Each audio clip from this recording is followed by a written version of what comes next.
Welcome to another excellent chess video. This is Lichess Puzzle Storm. Super fast. Let's go.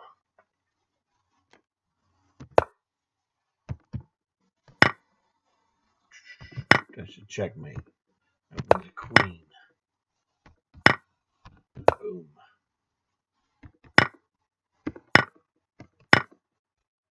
What are we doing? We'll just take this with check, take this free bishop. Goodbye, Charlie. Win the end game right here. I like to check this guy. Good enough. Thanks for the queen, buddy. Deflect.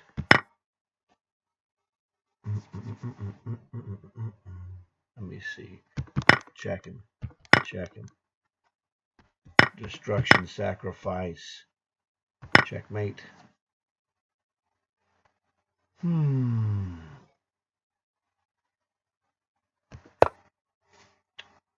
take this with check. Just take the rook. Give me your bishop. Just check him. And goodbye, queen. That is a check. What are we doing? Good question. Queen takes rook. And get out of dodge, baby. Just take it. Doesn't matter. Check wins a bishop. Check. It's mating. This wins the end game. Let me see. Check. Boom.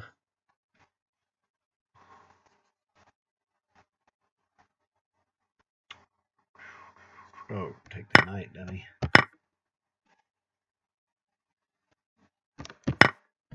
Snap back. Make sure your queen, I'll take it. Queen takes rook.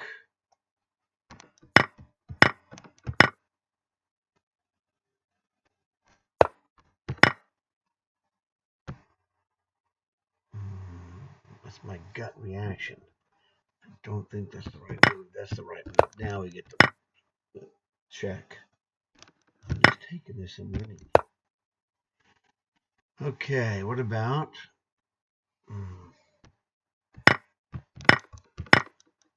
winning endgame, baby? What about just pawn takes free knight? What's wrong with that? Nothing. Check.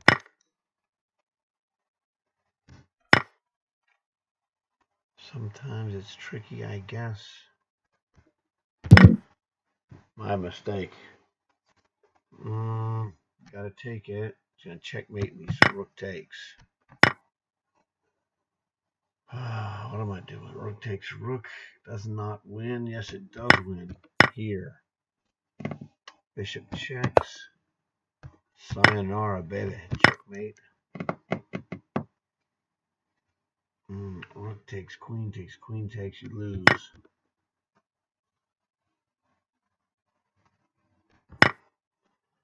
Bum, bum, bum, bum. Do I have this killer check? How about this one? That's a mate. Queen takes queen. Overloaded defender. Very weird. Well, I can do this. Check. Nope. No good. Well, I'm doing good on the scoring. How about pawn fork? Whoops. Run. That was pretty good, though. Man, but I blew it. See, that's the thing. 39 is a good score, but I blew it in the end badly. Man, what a dummy. Let's go look at this and see what happened. I missed 3. Now, here's the reality. Usually, I'll see the solution that wins relatively quickly because there's now no more pressure. So welcome to time pressure. Idiot. Queen to e4 check wins a rook. Told you. Crud. This is the right move. Queen takes free rook. Blah, blah, blah. Thanks a lot, dummy. All right. C6, you idiot. Queen takes free bishop. Moron.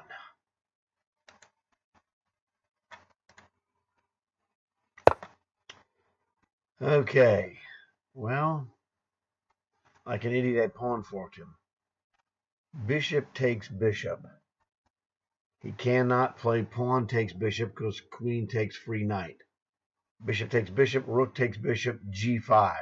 Had the right idea, but it required a setup move. It's annoying. Okay, it's on one hand annoying that I told you I would see the answers like this once the pressure is off. But on the good side, I see the answers like this once the pressure is off. Okay. So the thing about this is that the value of doing these problems is showcased super fast. Not from the problems being super fast, but it's that this is something you have to train for. No, you don't have to train for it, but you're going to get victimized.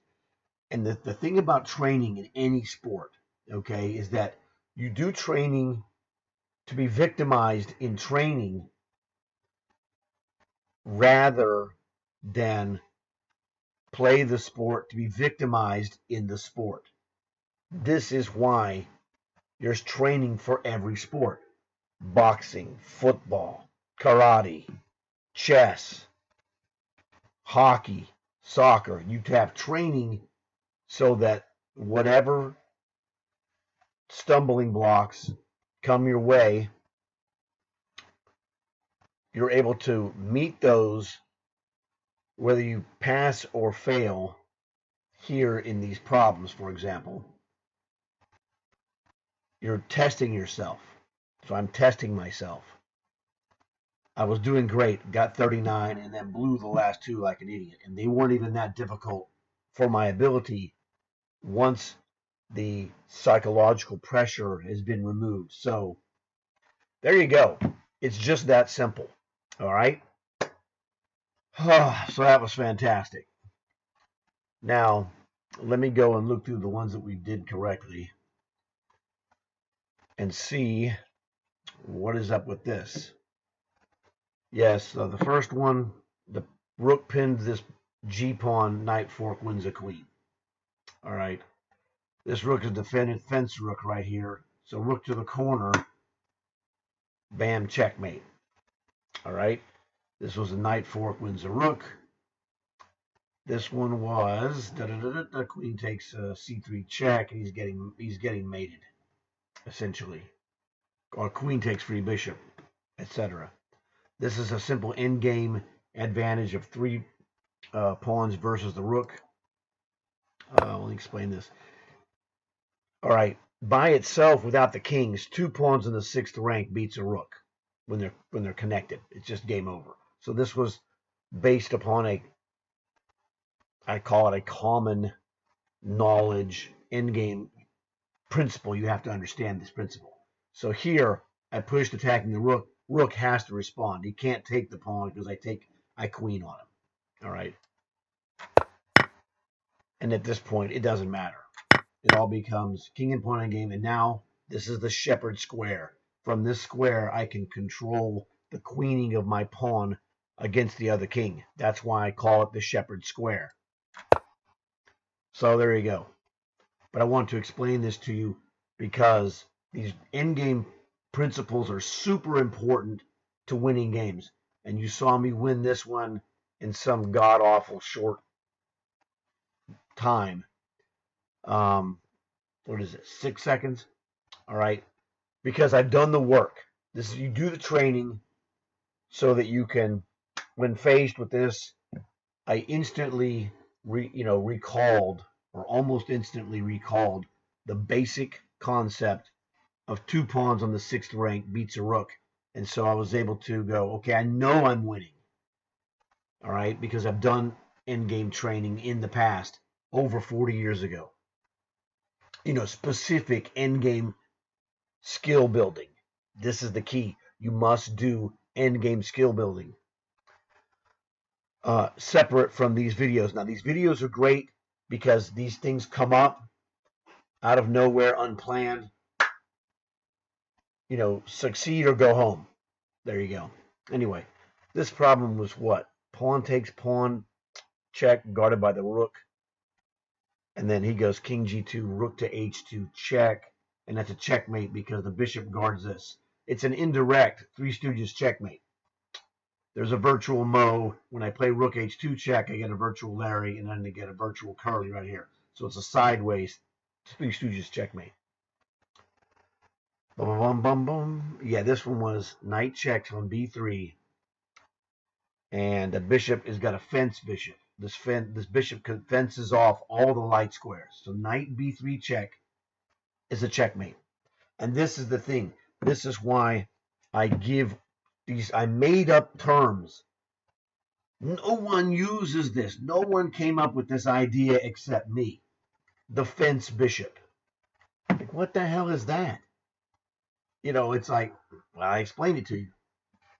Okay, always when I'm in an in-game situation, I'm constantly on the lookout to simplify to a king and pawn endgame because that maximizes my training power.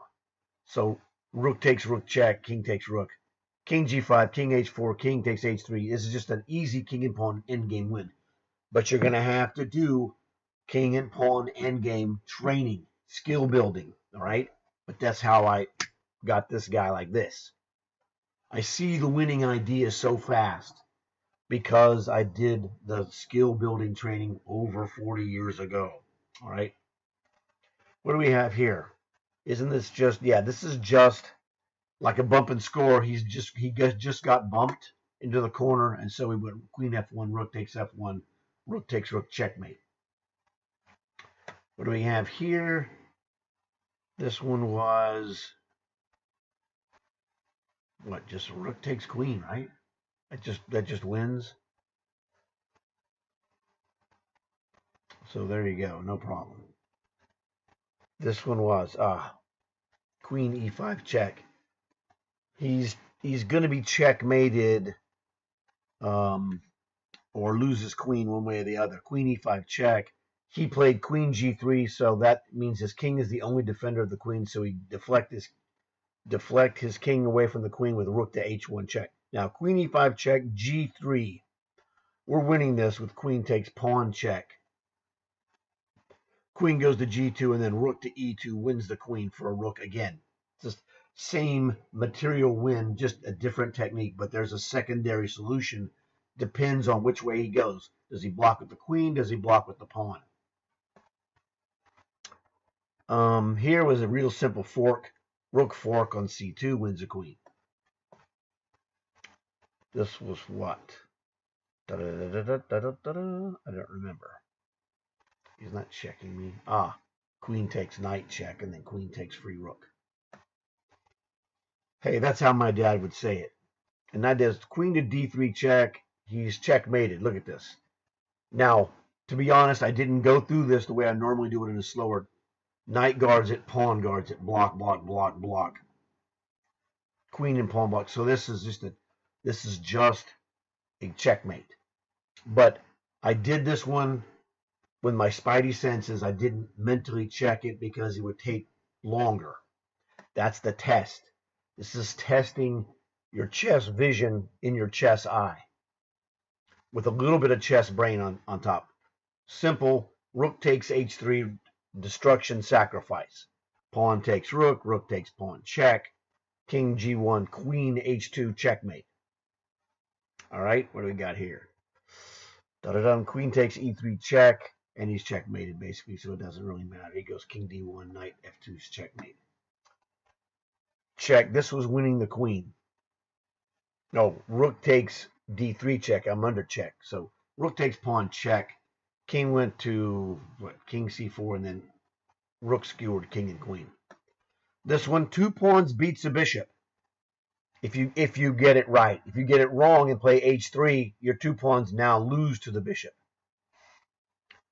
There's nothing you could do, and he's going to beat you on a Zugzwang with Actually, that's not true. You're gonna get a draw. This bishop does not cover the queeny square of this pawn, but he still might zugzwang you anyway. You're gonna lose it. So he's a dark square bishop. You're gonna beat him by using your 2 pawns to bully him in the dark squares. G3, bishop G1 forced. Well, you could take it, and then you're just gonna queen. So G3, bishop G1, H3, the idea of H2. He trades, and you still queen on H1 at some point. Okay. So this is actually an opposite. My dad would say, "Oh, you have a dark square bishop. I'm just going to beat you on the light squares." Well, this is the exception. You're going to beat him with your 2 pawns. Are going to overpower him on his powerful square on the dark squares. One of those things. Chess is a game of generalities, with an exception. This is a general thing with another exception. So that's the deal. You've got to be able to spot the generality, and then also be aware that sometimes there's an exception. Spot that too. Yeah, this one was just a queen to f4 forking check with king double attack. So queen f4 check, queen takes free bishop. What is this? Oh yeah, this was my queen is defended by my bishop. He's got queen attack, so his pawn takes free rook. Queen takes queen, bishop takes queen, you lose. Okay. Well, you know the opponent loses. This one is clearly the rook is double attack. You take with a knight, he takes your queen, you're dummy. So queen takes rook. Now, a lot of players, especially beginners, lower level players, are hesitant to trade their queen. So again, this is another one of those things where you have to be, when you properly train yourself, it will give you confidence. And your chess confidence is so powerful that it's really amazing. You almost never hear anyone mention chess confidence, and it's super powerful. You just saw it yourself. Okay, now, oh yeah, this one was the rook pins the pawn, so queen takes knight check. Pawn takes queen, rook takes queen. I get a free piece, thank you. Again, king and pawn endgame win, easy. Rook takes rook check. King goes back to recover. King goes to direct opposition. King f2. Let's look at this one. This is a really great lesson. So rook takes rook check. Here in the brain, we're going to visualize this. Then I'll show it to you on the board. Rook takes rook check. King takes rook. King takes direct opposition, forcing the king to, it doesn't really matter, get away. He cannot. He wants to come back to defend his pawn. He cannot. So you see this in your chess eye. I see it in my chess brain as I explain it to you, and I'm going to show it to you on the board. Direct opposition. And it's just game over at this point. There's nothing he could do. He moves. We take this pawn. It doesn't matter where he goes. If he goes to f4, we can go to f2. If he goes, it doesn't matter. We're just going to go to either. We're going to go to, after we take the pawn, we're going to move to either shepherd square, either king h2 or king f2, and just queen the pawn. There's nothing he could do. Magnus Carlsen could not save this game.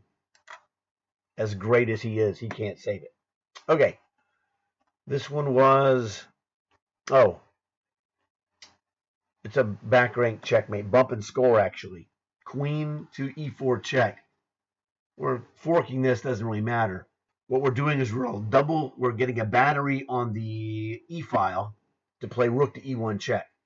The queen check forces the king back. He can't play king to c1 because queen to c2 is checkmate.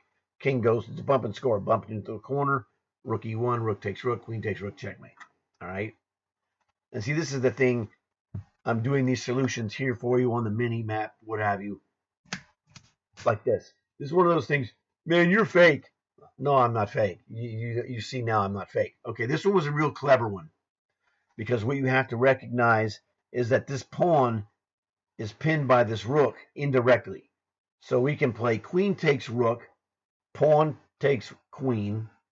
This is a desperado sort of. And then knight checks with a discovered attack. Knight to f3 check. He takes it, and then rook takes queen. That's why it was a relatively easy win. But you've got to spot that this is a kind of cloaked discovered attack because the pawn gets deflected by queen takes rook. So there's deflection of this pawn, and then we discovered attack. So we get to combine like two different things into one. What about this guy? Oh, this was just skewer the king and queen. Huh? Rook g1, rook g8, and you're dead. Yeah, this one was a really clever one. Snapback is what I invented this term. Knight takes bishop. It's a desperado. No matter how he responds, he's reamed. If he goes pawn, because the bishop guards this rook. So knight takes bishop. I'm destroying a defender. All right, this is removal of defender, actually. If he takes my knight, rook takes rook. If he takes my rook, it's not check. So then I just snap back and play knight takes rook, which is what happened in the game. Let me show this to you again. It's not that difficult to me, but it might be confusing to kids if they're watching this. Okay, so you see what happens here is this rook is defended by this bishop. But if I can kill this bishop, then this rook's free to be taken. Okay, now here's another one. So I go knight takes bishop. And now this is where your spidey senses come in. Because of training and experience, I see the main idea. Knight takes bishop. It's a, like I said, it's a removal of defender. Pawn takes knight, rook takes free rook. So that's terrible. Knight takes bishop. But what he could have done, he played rook takes rook, which is not really that helpful because of the snapback. The piece that I call it the snapback, the piece that captures the piece recaptures again. So I can't, knight takes bishop, followed by knight takes rook. If I go knight takes bishop, which is the right move, we'll play it right now. Make it simple. What he should do, if he checks me, I win this by king to f7, counter attacking the rook that has checked me. This is the it's not a big deal. Either way, it's pretty easily won. I didn't calculate this. This is, you're looking at this. This is a spidey senses thing. That's all I can tell you. So, he took it, of course. And we snap back with knight takes rook. So that problem is a little more complicated than it seems on the surface. Okay. And I always sometimes lose. Yeah, knight takes bishop. Okay, so here we go. These aren't numbered, so whatever. Now they will say, for example, what the rating value of this problem is.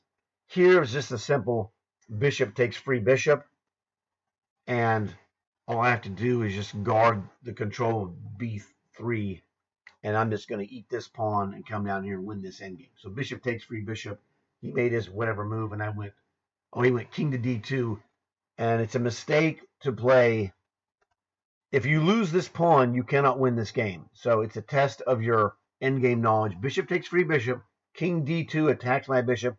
I played bishop to b3 instinctively using pawn and bishop to guard each other, but this stops a deflection technique. If I go bishop to d3, he goes b3, and he's going to stop my pawn. Yeah, it's terrible. Anyway, no big deal. My gut reaction, if you remember the video, I almost played queen a5 check. That was the first thing my chess eye said. I go, but my chess brain says, no, stupid, there's nothing there. You're just going to play c3, you dummy. That's when I realized, let me pawn fork him. So pawn fork, bishop has to capture, or I take the knight. Then I checked him with the double attack, with the queen on the bishop. Okay, this one was what? Rook to, no, this is just a checkmate. Rook to g8. This is a fence rook here. Rook to g8 check. Bishop comes forward. Rook takes free bishop, checkmate. All right, easy money. This one, queen takes queen check. Oh, I didn't do that. Rook takes rook check. Either one wins. It doesn't really matter. Queen takes queen check is better. Pawn takes rook takes rook. Okay. What do we have? All right, he's attacking my queen with his knight. Let's look at this one. This is complicated. It's too many tiny pieces. So the answer was simply pawn takes queen, knight. And then bishop. I played bishop comes forward. Oh no. Yeah, bishop goes forward because he's forking my rook in the corner. So this defends the rook in the corner with bishop to f7. Sometimes the pressure works in your favor. You know, I got this bing bang boom, no problem. I had to think about it here. It's a two-way street. What in the heck are we doing here? Rook takes knight? No. Queen takes queen. Yeah, this knight is double attacked by my battery of rooks, double defended by rook and queen. So queen takes queen, removal of defender. Knight takes queen, and then 2 beats 1. Rook takes free knight. It's game over. Rook takes rook, and I have an exchange in the end game, and I'm going to play rook takes g4 next. It's over. Okay, let me show this to you.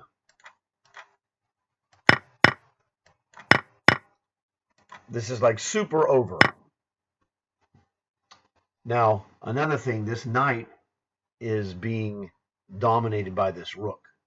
This is the domination position where the knight, well, the knight can go back to d4, but I play rook takes g4.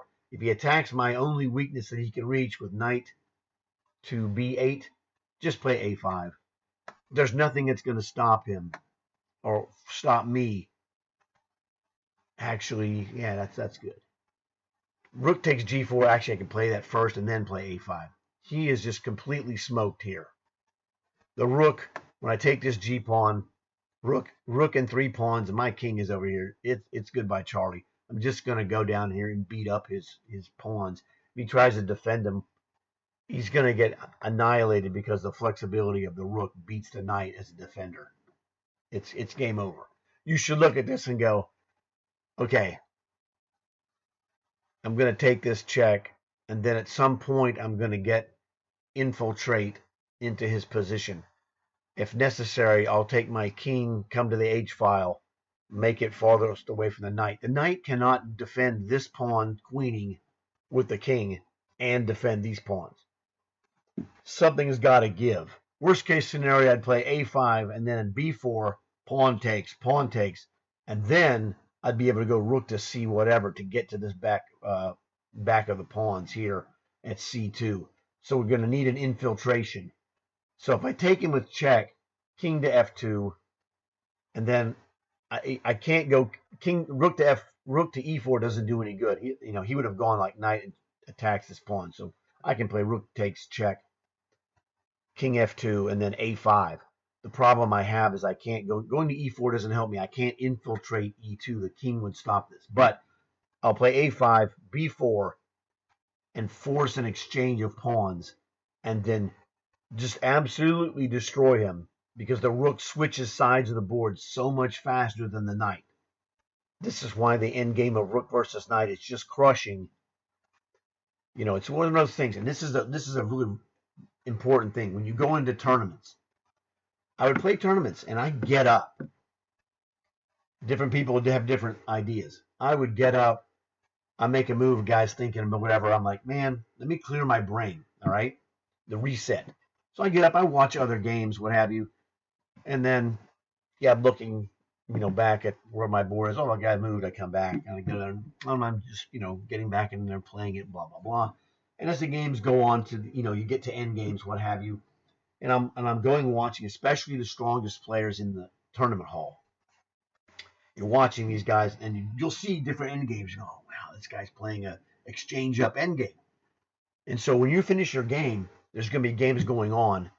And so you're getting free lessons if you pay attention. You're in the tournament room, you're playing a tournament. You're going to go watch good players have different classic matchups. For example, exchange up, rook versus knight, rook versus bishop. Watch how these guys play this.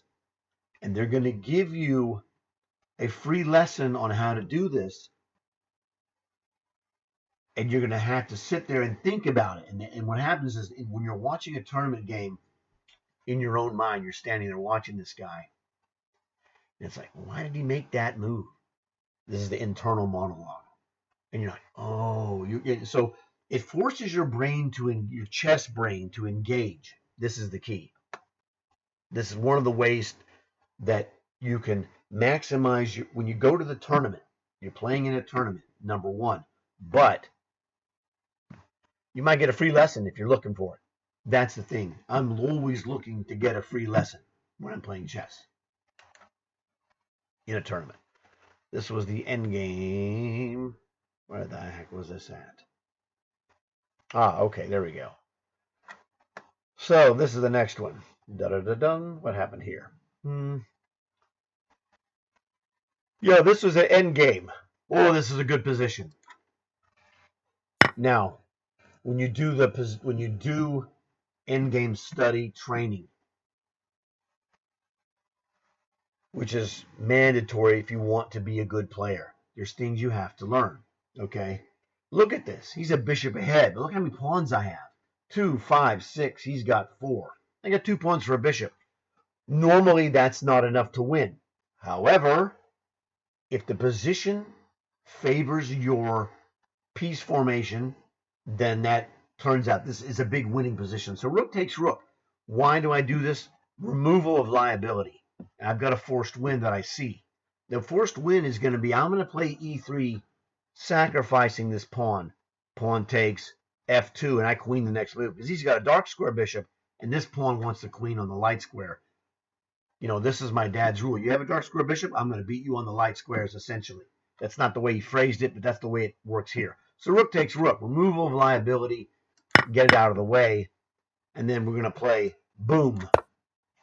It's over. Now, you know, if he takes it, f2, the bishop and king cannot get to f1. He could play or try bishop to g3, and maybe you make a mistake. Pawn takes pawn, bishop takes pawn, and white wins. He just wins this if you make that mistake. What the point is, the black pieces win because the pawn moves to a light square where he cannot be attacked. So if he takes it, f2, I'm going to queen on f1, a light square, which is the opposite of the bishop, so that's a win. Or if he goes bishop to g3, I go pawn to the light square e2. This pawn is completely immobilized, and he can't get to d2 with his bishop to defend. So this is what I saw back here.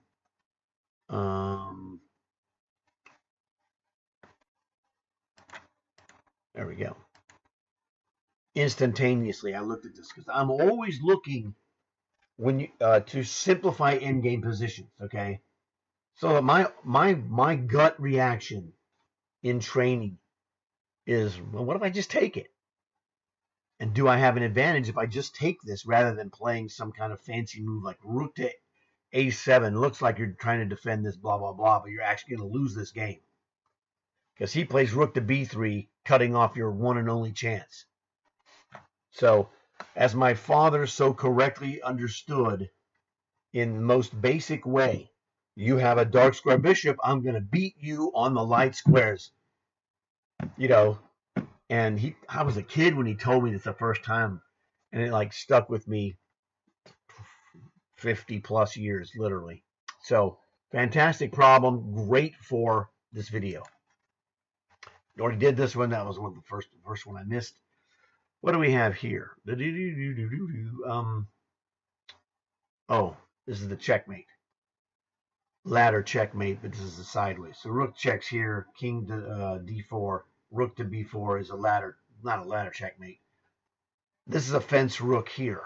Boom, check. King goes on to d4, and then just finish him off. He's completely surrounded. Rook to d4, or rook to b4 checkmate. That was easy.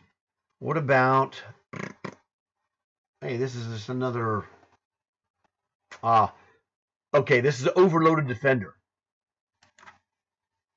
The rook here on e1 is the overloaded defender.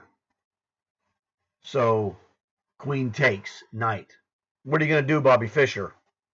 You play queen takes queen. I play rook takes queen. You can't take the rook because it's a checkmate on d1. So I'm just winning a knight. You're dead. Oh, I took it this way. Slightly better.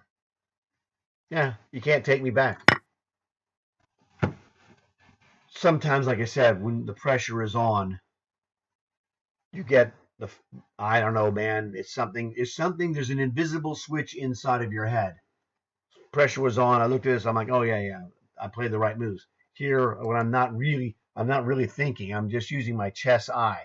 So I'm proving again, chess brain better than chess eye. All right. So it was rook takes knight. He takes the rook. Queen takes, and you can't take it back because he's going to get checkmated on the back rank. So this is an overloaded defender. What?